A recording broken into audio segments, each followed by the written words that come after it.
আমার মনে হয়েছিল আমি যে শখের পুরুষের জন্য অপেক্ষায় ছিলাম হয়তো তাকে পেয়ে গেলাম। তোমাকে পাওয়ার পর তোমাকে আমি যতটা যত্ন করে ভালোবেসেছি ততটা যত্ন আমি আমার মাকেও করিনি। নিজের কথা তো একদম বাদই দিলাম। সব নারী কি টাকা পয়সা চায়?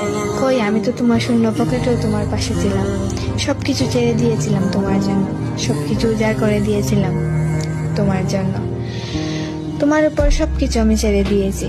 আফসোস, তোমারও সময় হইল না আর আমারও অপেক্ষা কুড়াইল না। তোমার জন্য আমি পুরো পৃথিবীর কাছে লড়াই করতে রাজি ছিলাম। আর তুমি জানো, তুমি আমার সেই শখের পুরুষ যাকে আমি অসম্ভব ভালোবেসেছি। তোমাকে পাওয়ার জন্য আমি অসম্ভব কেঁদেছি। দিন রাত সমান হয়ে গেছে না ঘুমাতে ঘুমাতে। তুমি আমার সেই শখের পুরুষ যাকে আমি এত করে চাইলাম। তোমার মধ্যে সব গুণই ছিল, শুধু আমাকে বোঝার মতো তোমার গুণ ছিল না। এত করে চেয়েও তোমাকে পেলাম না। তোমার মনে আছে আমাদের দেখা করার দিনের কথাটা?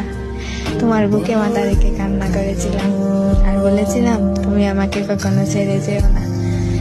তোমাকে মনে করার ভয়ে আমি অলস মেয়েটাও এখন সব কাজে ব্যস্ত থাকতে চেষ্টা করি, কিন্তু আমি সবকিছুতেই ব্যর্থ হয়ে যাই। তুমি আমাকে এভাবে অসহায় করে ছেড়ে গেলা।